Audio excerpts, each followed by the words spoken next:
ಬೇಕು, ಒಂದು ಹೆಂಡತಿ ಬೇಕು, ಒಂದು ಗಂಡ ಬೇಕು, ಮಕ್ಕಳು ಬೇಕು, ಸಂಸಾರ ಬೇಕು, ಆಸ್ತಿ ಬೇಕು, ಐಶ್ವರ್ಯ ಬೇಕು, ಎಲ್ಲ ಬೇಕು. ಈ ದೇಹ ಸ್ವಲ್ಪ ದಿವಸ ಈ ಭೂಮಿ ಮೇಲೆ ಇರೋದಕ್ಕೆ ಆತ್ಮ ಎಲ್ಲಾಗಬೇಕು. ಆ ಪರೀಕ್ಷೆ ನೀನು ಮಾಡ್ಕೋಬೇಕು ಇವತ್ತು. ಯಾಕಂದ್ರೆ ಇಡೀ ಲೋಕವನ್ನು ಒಬ್ಬ ಮನುಷ್ಯ ಸಂಪಾದನೆ ಮಾಡ್ಕೊಂಡ್ರೆ ಅವನ ಆತ್ಮ ನಷ್ಟ ಆದ್ರೆ ಪ್ರಯೋಜನ ಏನು? ಹಲ್ಲೆಲೂಯ. ಅದಕ್ಕೆ ಯೇಸು ಸ್ವಾಮಿ ಲೋಕಕ್ಕೆ ಬಂದಿದ್ದು. ನಿನ್ನನ್ನು ನನ್ನನ್ನು ಹುಡುಕೊಂಡು ಲೋಕಕ್ಕೆ ಬಂದಿದ್ದಾನೆ. ತುಂಬಾ ಜನ ಹೇಳ್ತಾರೆ ಯೇಸು ಸ್ವಾಮಿ ಹತ್ರ ಹೋದ್ರೆ ಕ್ರಿಶ್ಚಿಯನ್ ಸೇರ್ಸ್ಕೊಂಡ್ಬಿಡ್ತಾರಂತೆ. 24 ವರ್ಷ ಆಯ್ತು, ಯಾರು ಸೇರ್ಸ್ಕೊಳ್ಳಿಲ್ಲ ನನ್ನನ್ನ. ಅದೇನೋ ಪಾರಿನಿಂದ ಬೇರೆ ಬರುತ್ತಂತೆ. ಹೆಂಗೋ ಸೇರ್ಕೊಂಡಿದ್ದೀನಪ್ಪ, ಕೊಟ್ರೆ ಇದೆ ನಮ್ಮ ಮೂರನಾದ್ರೂ ನಾವೇನ್ ಮಾಡ್ಬೋದು ನಾನು? Hallelujah, hallelujah, hallelujah, praise the lord. ಆದ್ರೆ ಪಾರಿನಲ್ಲ, ಪರಲೋಕ ದೇವರೇ ನಮ್ಮೊಳಗಿದ್ದಾರೆ. Hallelujah, hallelujah, hallelujah. ಅದಕ್ಕೆ ಒಬ್ಬ ಮನುಷ್ಯ ಏನ್ ಮಾಡ್ದ ಅಂದ್ರೆ, ಒಬ್ಬ ಲೆಕ್ಚರರ್ ಇದ್ರಂತೆ, ಅವನ್ ಸೈನ್ಸ್ ಪಾಠ ಮಾಡ್ತಾ ಇದ್ನಂತೆ. ಏನ್ ಪಾಠ? ಸೈನ್ಸ್ ಪಾಠ ಮಾಡ್ತಾ ಇದ್ನಂತೆ. ಪಾಠ ಮಾಡುವಂತ ಸಮಯದಲ್ಲಿ ಸ್ಟೂಡೆಂಟ್ಸ್ಗೆ ಹೇಳ್ತಾ ಇದ್ದಂತೆ, ಏನಂತ? ಮಂಗನಿಂದ ಮಾನವ ಅಂತ. ಪಾಠ ಎಲ್ಲ ಮಾಡಿ ಬೇಸ್ಟ್ ಏನ್ ಮಾಡಿದ್ರು, ಮನೆಗೆ ಹೋಗ್ತಾ ಇದ್ರು, ಒಂದು ಆಕ್ಸಿಡೆಂಟ್ ಆಗೋಯ್ತು. ಯಾರಿಗೆ? ಹಿಂದೆ ಕೇಳಿಸ್ತಾ ಇದೆಯಾ? ಯಾರಿಗೆ? ಆ ಮೇಸ್ಟ್ರಿಗೆ. ಯಾವಾಗ ಆಕ್ಸಿಡೆಂಟ್ ಆಗೋಯ್ತು, ಈ ಸ್ಟೂಡೆಂಟ್ಸ್ ಅಂತ ಏನ್ ಮಾಡಿದ್ರು, ಎತ್ಕೊಂಡು ಬೇಗ ಹಾಸ್ಪಿಟ್ಲ್ಗೆ ಹೋದ್ರು. ಹೋಗ ಸಮಯದಲ್ಲಿ ಡಾಕ್ಟರ್ ಹೇಳ್ತಾ ಇದಾರೆ, ಈ ವ್ಯಕ್ತಿಗೆ ತುಂಬಾ ರಕ್ತ ಹೋಗ್ಬಿಟ್ಟಿದೆ, ಈ ವ್ಯಕ್ತಿಗೆ ಏನ್ ಬೇಕು ಇವಾಗ? ನಿಮ್ಮಲ್ಲಿ ಯಾರಾದ್ರೂ ಬ್ಲಡ್ ಕೊಡ್ತೀರಾ ಅಂತ ಕೇಳಿದ್ರು. ಅದಕ್ಕೆ ಡಾಕ್ಟರ್ ಹೇಳ್ತಾ ಇದ್ದಾರೆ ಸ್ಟೂಡೆಂಟ್ಸ್, ಇಲ್ಲ ಸರ್, ನಮ್ಮ ಲೆಕ್ಚರರ್ಗೆ ಅವ್ರು ಪಾಠ ಮಾಡ್ತಾ ಇದ್ರು, ನಾವೆಲ್ಲ ಎಲ್ಲಿಂದ ಬಂದ್ವಿ, ಅದಕ್ಕೆ ಇವ್ರನ್ನ ಕೋತಿ ರಕ್ತನೇ ಕೊಡ್ಬೇಕು ಅಂತ ಹೇಳ್ತಾ ಇದ್ರು. ಆಗ ಈ ಲೆಕ್ಚರರ್ ಹೇಳ್ತಾ ಇದ್ದಾರೆ, ಅಯ್ಯೋ ನನ್ನ ಮಕ್ಕಳ, ಕೋತಿ ರಕ್ತ ಅದು ಪಾಠ ಅಷ್ಟೇ, ಕೋತಿ ರಕ್ತ ನಿನಗೂ ನನಗೆ ಹತ್ತಿಸಿದ್ರೆ ಆಗೋದಿಲ್ಲ. ಇಲ್ಲ ಸರ್, ನೀವೇ ಹೇಳಿದ್ದು ಅಂತ ಕೇಳಿದ್ರು. Hallelujah, hallelujah. ಅದಕ್ಕೆ ಪ್ರೀತಿಯ ದೇವರ ಮಕ್ಕಳೇ, ನಾವು ಕೋತಿಯಿಂದ ಬರ್ಲಿಲ್ಲ, ಮಂಗನಿಂದ ಬರ್ಲಿಲ್ಲ. ಯಾರಿಂದ ಬಂದಿದ್ದೀವಿ? ದೇವರಿಂದ ಬಂದಿದ್ದೀವಿ ನಾವು. Hallelujah, hallelujah, hallelujah. ದೇವರ ವಾಕ್ಯ ಹೇಳುತ್ತೆ ಸ್ಪಷ್ಟವಾಗಿ, ಬೈಬಲ್ ಅಲ್ಲಿ ಜೀವನೂ ಇದೆ, ಮರಣವೂ ಇದೆ. ಈ ವಾಕ್ಯವನ್ನು ನಂಬುವವನು ಸತ್ತರೂ ಏನಾಗ್ತಾನಂತೆ? ಅವನು ಬದುಕುತ್ತಾನಂತೆ. Hallelujah, hallelujah, hallelujah. ಅದಕ್ಕೆ ಯಾರೆಲ್ಲ ಹೃದಯದಲ್ಲಿ ನಾವು ಯೇಸು ಸ್ವಾಮಿನ ಎಲ್ಲೋ ಹೋಗಿ, ಮೊದ್ಲಿಗೆಲ್ಲ ಗೋಣಿ ಚೀಲಗಳಿದ್ವು, ಗೋನ್ ಸೆನ್ಸಲ್ ಉಂಡೆ, ಸಿಮೆಂಟ್ ಸೆನ್ಸಲ್ ಉಂಡೆ. ಇವ್ರು ಯಾವ ಸೆನ್ಸಲ್? ಇಲ್ಲಿವರು ಕಿರ್ಸೆನ್ಸಲ್ ಅಂತ. ನಾವ್ ಯಾವ ಸಂಚಿನ ಇಲ್ಲ ಸ್ವಾಮಿ, ದೇವ್ರ ಮಕ್ಕಳಾಗಿದ್ದೀವಿ. ಹಲ್ಲೆಲೂಯ. ಯಾರ ಮಕ್ಕಳು ನಾವೆಲ್ಲ? ಯಾರ ಮಕ್ಕಳು? ಹೃದಯದಲ್ಲಿ ದೇವರೇ ಎಂಬುದಾಗಿ ನೀನು ನಂಬೋದಾದ್ರೆ, ಯೇಸು ಸ್ವಾಮಿ ನಿಜವಾದ ದೇವರು ಎಂಬುದಾಗಿ ನೀನು ಅರಿಕೆ ಮಾಡ್ಕೊಳ್ಳೋದಾದ್ರೆ, ಇವತ್ತು ನಿನಗೆ ರಕ್ಷಣೆ ಆಯ್ತು. Hallelujah, hallelujah.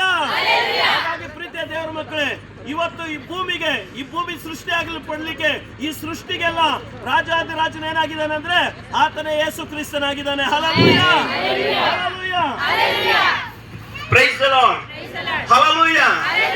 ಅಯ್ಯೋ ಪಾಸ್ಟರ್, ಮತ್ತೆ ಹಾಗಾದ್ರೆ ನಾನು ಬೇರೆ ದೇವರು ನಂಬಿದ್ರೆ ಹೋಗಲ್ವಾ ಪರಲೋಕಕ್ಕೆ?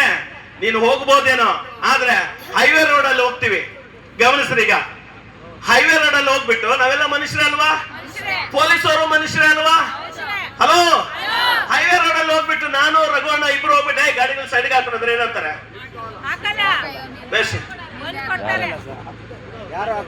ಯಾಕೆ? ಪೊಲೀಸ್ ಅವ್ರು ಬಂದ್ಬಿಟ್ಟು ಸೈಡ್ಗೆ ಹಾಕೋದ್ರೆ ಯಾಕೆ ಅವ್ರಿಗೆ ಹಾಕ್ತಾರೆ, ನಮ್ಗೆ ಹಾಕಲ್ಲ? ಮತ್ತೆ ಪರಲೋಕಕ್ಕೆ ಹೋಗ್ಬೇಕಂದ್ರೆ ಯಾರಿಗ ಅಧಿಕಾರ ಇದೆ? Hallelujah, hallelujah. ರಾಜುలకు ರಾಜವು, ಪ್ರಭುవులకు ಪ್ರಭುಡವು, ನೀವೇ ನಾ ವಿಭುಡವು, ಲೋಕಾನ ಗರುಡವು, ನೀವೇ ನಾ ವಿಭುಡವು, ಲೋಕಾನ ಗರುಡವು, ನೀವೇ ನೀವೇ ನೀವೇ ನೀವೇ. ರಾಜನ ರಾಜ ಯೇಸು ರಾಜ, ರಾಜನ ರಾಜ ಯೇಸು ರಾಜ, ರಾಜನ ರಾಜ ನೀವೇ ನೀವೇ ನೀವೇ ನೀವೇ.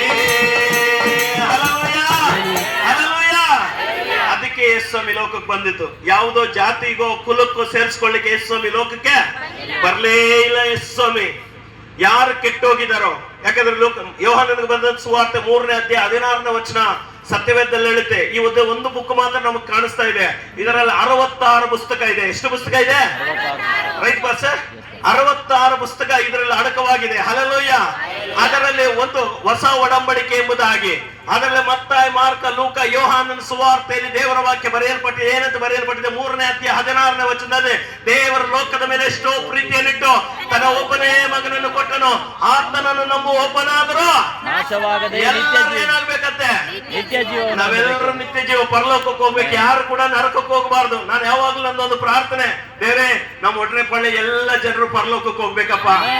ನಾನೊಬ್ಬ ಪರಲೋಕಕ್ಕೆ ಹೋಗಿ ಅವರೆಲ್ಲ ನರಕದಲ್ಲಿದ್ರೆ ಆಗುತ್ತೆ. ಈಗ ನಮ್ಮೂರಲ್ಲಿ ಎಲ್ಲ ಸತ್ತೋಗ್ಬಿಟ್ಟು ನಾನೊಂದು ಮನೆ ಮಾತ್ರ ಇದ್ರೆ ಹೇಗಿರುತ್ತೆ? ಇಲ್ಲ, ಎಲ್ಲರೂ ಸತ್ತೋಗ್ತಾರೆ. ನಮ್ಮ ಮನೆಯಲ್ಲಿ, ಊರಲ್ಲಿ ಎಲ್ಲರೂ ಸತ್ತೋಗ್ತಾರೆ. ನಾನೊಬ್ಬ ಇದ್ರೆ ಊರೆಲ್ಲ ಹೆಂಗಿರುತ್ತೆ? ಎಲ್ಲ ನಂದೆ. ಈಶಾ ಫೌಂಡೇಶನ್ ನಂದೆ. ఎట్లుంటుంది కదా? బాగుంటుంది కదా? ఫస్ట్ ఎవరు అట్లానే ఉండి నేను బాగుండాలా అనేవాళ్ళు చేస్తాడ. అందరూ ఎట్లుండాల? ನಮ್ಮ ಪಕ್ಕದಲ್ಲಿರೋರೆಲ್ಲರೂ ಚೆನ್ನಾಗಿರ್ಬೇಕು. ನಮ್ಮ ಮನೆ ಪಕ್ಕದಲ್ಲಿರೋರೆಲ್ಲರೂ ಆರೋಗ್ಯವಾಗಿರ್ಬೇಕು. ನಮ್ಮೂರೆಲ್ಲ ಸಂತೋಷವಾಗಿರ್ಬೇಕು. ನಮ್ಮೂರವರೆಲ್ಲರೂ ನಗನಗ್ತಾ ಇರಬೇಕು. ಹಲ್ಲೆಲೂಯಾ. ಅದಕ್ಕೆ ಯಾವಾಗ್ಲೂ ಕೂಡ ದೇವರು ಇಷ್ಟಪಡೋದು ಇದನ್ನೇನೆ. ನಾವೆಲ್ಲರೂ ಕೂಡ ನಗನಗ್ತಾ ಪರಲೋಕ ರಾಜ್ಯವನ್ನ ಸೇರಬೇಕು. ಹಲ್ಲೆಲೂಯಾ. ಅದಕ್ಕೋಸ್ಕರವಾಗಿ ಪ್ರೀತಿಯ ದೇವರ ಮಕ್ಕಳೇ, ದೇವರ ವಾಕ್ಯ ಹೇಳುತ್ತೆ ಅಲ್ಲಿ, ಅದೇನೆಂದರೆ ಇವತ್ತು ನಿಮಗೋಸ್ಕರ ದಾವೀದನಲ್ಲಿ ಒಬ್ಬ ರಕ್ಷಕನು ಹುಟ್ಟಿದ್ದಾನೆ, ಆತನ ಕರ್ತನಾಗಿರುವ ಯೇಸು ಕ್ರಿಸ್ತನೇ. Hallelujah, hallelujah. ಇವತ್ತು ನಿಮಗೋಸ್ಕರ, ನನಗೋಸ್ಕರ ಪರಲೋಕವನ್ನು ಬಿಟ್ಟು ಈ ಭೂಲೋಕಕ್ಕೆ ಬಂದಿರುವಂತ ಯೇಸು ಸ್ವಾಮಿಯನ್ನ ನೀನು ನಾನು ರಕ್ಷಕನೆಂಬುದಾಗಿ ನಂಬಿ ತಲೆಗಳನ್ನು ಬಗ್ಗಿಸಿ ಯೇಸುವೇ ನನ್ನ ಹೃದಯದಲ್ಲಿ ಬಾ ಎಂಬುದಾಗಿ ನಿನ್ನ ಮನಸ್ಸಲ್ಲಿ ನೀನು ಕರೆಯುವಾಗ ದೇವರ ಆತ್ಮನು ಬಂದು ನಮ್ಮಲ್ಲಿ ಕಾರ್ಯ ಮಾಡುವಂತ ದೇವರಾಗಿದ್ದಾರೆ ಪ್ರಿಯರೇ. Hallelujah, hallelujah.